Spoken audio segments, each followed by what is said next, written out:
Bonsoir à tous, ravie de vous retrouver pour cette émission Il était une fois. Ce soir, nous accueillons Laura Merla. Bonsoir Laura Merla. Bonsoir. Vous venez de publier Deux toits, un chez moi. Alors à qui s'adresse cette bande dessinée ?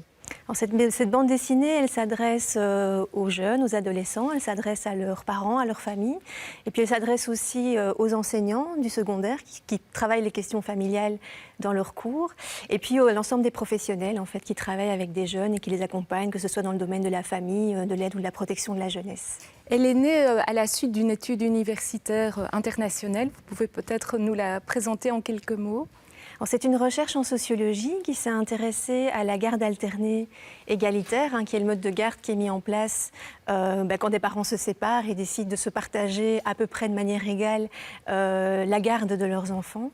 Et donc l'objectif, en fait, c'était vraiment de partir du vécu des adolescents, enfin des jeunes entre 10 et 16 ans, pour essayer de comprendre comment est-ce qu'ils s'approprient ce mode de vie, comment est-ce qu'ils et elles organisent leur propre mobilité et comment est-ce qu'on peut se construire en fait un chez-soi et entretenir des relations familiales quand on bouge constamment entre deux logements.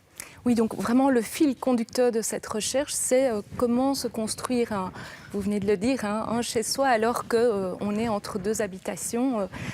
Et quelles sont vos conclusions ? Alors les conclusions, elles sont nombreuses. Disons que ce que nous avons observé, c'est vraiment les pratiques en fait, au quotidien que les jeunes mettent en place pour faire avec ce mode de vie, qui est un mode de vie qui bouscule en fait nos habitudes, puisque nous sommes des sociétés sédentaires dans lesquelles on a tendance à penser qu'il est important d'avoir un seul lieu d'ancrage, en particulier quand on est un enfant.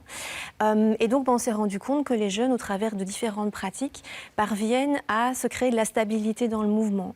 Alors ça peut se faire notamment via une série d'objets qu'on va emporter systématiquement avec soi, qui vont être des objets qui vont rassurer le jeune et qui vont l'accompagner dans sa mobilité. Et puis le fait, par exemple, de fixer des objets dans certains lieux et donc de les laisser à ces endroits-là, ce qui permet en fait de revenir à chaque fois dans un endroit qui est familier et dont on sait à quoi il va pouvoir ressembler.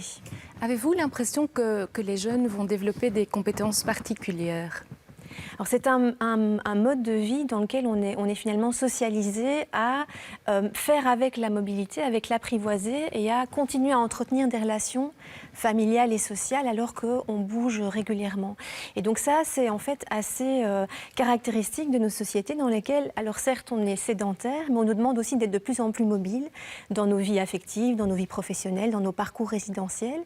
Et donc on peut faire le pari, en tout cas, que ces jeunes développent des compétences qui pourraient éventuellement leur être utiles lorsqu'ils seront des adultes et qu'ils seront confrontés à d'autres aspects de cette mobilité qui est attendue aujourd'hui. La socialisation des jeunes, par exemple, peut-elle être directement influencée par ces différents domiciles ? Alors oui, en fait, ce sont des jeunes qui apprennent en fait depuis tout petit, notamment à gérer leurs affaires. On parlait des objets qu'on emporte, faire son sac, etc. Ce sont aussi en fait des jeunes qui doivent apprendre à se créer des territoires dans un contexte dans lequel ils sont absents par intermittence. Alors typiquement une semaine sur deux, même si certains changent de domicile à des rythmes qui peuvent être différents.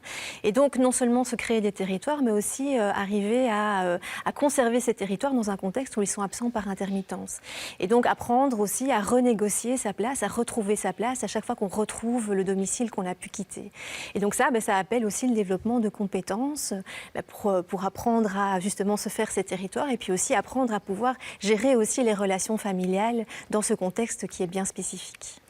Et au-delà de ça, les règles ne sont pas les mêmes. D'un lieu à l'autre, on peut avoir des îles forteresses, d'autres davantage cocons.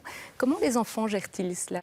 Dans cette recherche, en fait, on s'est intéressé au type de frontières que les parents établissent entre leur domicile et le domicile de leur ex-partenaire et le degré de porosité en fait, de ces frontières, selon qu'elles permettent que des objets circulent d'un domicile à l'autre, qu'on puisse communiquer ensemble, y compris la semaine où on ne réside pas sur place, et aussi le fait de pouvoir déroger en fait, au calendrier de l'alternance, donc très fixe ou bien au contraire avec de la plasticité. Et donc, en fait, ces frontières, elles dessinent des îles qui peuvent avoir des contours qui peuvent être différents. On a par exemple identifié ce qu'on a appelé les îles forteresses, qui caractérisent en fait le parent qui souhaite une étanchéité quasi parfaite entre son domicile et le domicile de son ex-partenaire, et donc qui ne souhaite pas que des objets viennent de chez l'autre partenaire, qui ne veut pas qu'on communique en dehors des périodes de garde et qui ne souhaite pas que l'enfant puisse débarquer à l'improviste alors que ce n'est pas le bon moment. À l'inverse, on a aussi des parents qui dessinent ce qu'on a appelé des îles ouvertes, c'est-à-dire des îles qui sont pensées comme étant vraiment dans un continuum extrêmement ouvert avec le domicile de l'ex-partenaire. Et donc, tous les objets peuvent circuler, l'enfant peut aller et venir selon son bon vouloir et la communication perdure en fait de manière permanente. Et donc, entre les deux, on a toute une série d'autres types d'îles que je ne vais pas détailler ici. Mais en tout cas, en fait, ces îles constituent le contexte en fait, dans lequel les enfants doivent naviguer.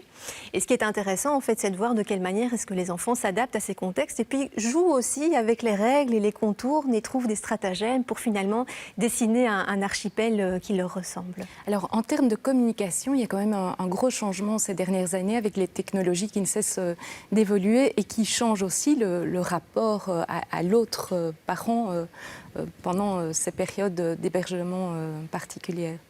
Donc on n'a pas travaillé sur la manière dont les parents communiquent entre eux, mais par contre sur la communication entre les jeunes et leurs parents, et y compris avec les fratries recomposées. Ce qui est intéressant à noter, et qui est peut-être un peu contre-intuitif, c'est qu'en fait tous les enfants n'ont pas nécessairement envie de communiquer avec leurs parents la semaine où ils ne résident pas chez lui ou chez elle. Certains enfants préfèrent en fait que les frontières soient davantage étanches entre les deux lieux de vie, pour de multiples raisons. Une raison peut être aussi, notamment chez les plus jeunes, le fait qu'en fait parler avec le parent la semaine où on ne réside pas chez lui peut réactiver en fait la tristesse qu'on peut éprouver à ne pas être avec ce parent-là cette semaine-là. Et donc ça peut aider aussi certains jeunes de ne simplement pas communiquer la semaine où ils ne sont pas chez le parent, alors que d'autres au contraire vont apprécier les contacts et vont les rechercher. Laura Merla, quelle est selon vous la clé pour qu'une garde alternée, égalitaire fonctionne bien ? Alors j'aimerais avoir la recette magique, mais voilà, je ne l'ai pas et ce n'est pas vraiment l'objectif de la recherche. Ici, l'idée, c'est vraiment de montrer avoir un éventail de manières de faire qui partent vraiment des témoignages des jeunes et des enfants et qui potentiellement peuvent aussi alerter les adultes sur ce qui peut leur paraître des petits détails en fait, mais qui sont des éléments qui sont extrêmement importants en fait dans la vie de ces jeunes et qui, en étant ajustés correctement en dialogue avec le jeune, pourraient permettre en fait que les choses se passent de manière plus sereine. La Belgique est pionnière en termes d'hébergement égalitaire. C'était quand même une spécificité aussi qui a justifié votre recherche. La Belgique, elle se distingue effectivement au niveau européen parce que c'est un pays qui historiquement a un taux de divorce qui est plus élevé que la moyenne. Et puis c'est un des premiers pays en Europe qui a adopté vraiment ce qu'on appelle l'hébergement égalitaire, donc la garde alternée égalitaire, comme un modèle à considérer dès lors qu'au moins un des deux parents en fait la demande. Et donc on fait partie des pays européens qui ont un nombre d'enfants en garde alternée qui est plus élevé par rapport à d'autres pays dans lesquels la législation est différente. Eh bien, Laura Merla, merci de nous avoir rejoints ce soir sur le plateau. Merci à vous de nous avoir suivis. De toi, un chez moi a été publié aux éditions Kennes 3 As dans la collection Ensemble. Si vous souhaitez revoir cette émission ou une précédente, il suffit de vous rendre sur le site Ovio ou sur celui de Catobel. À très bientôt pour une prochaine rencontre.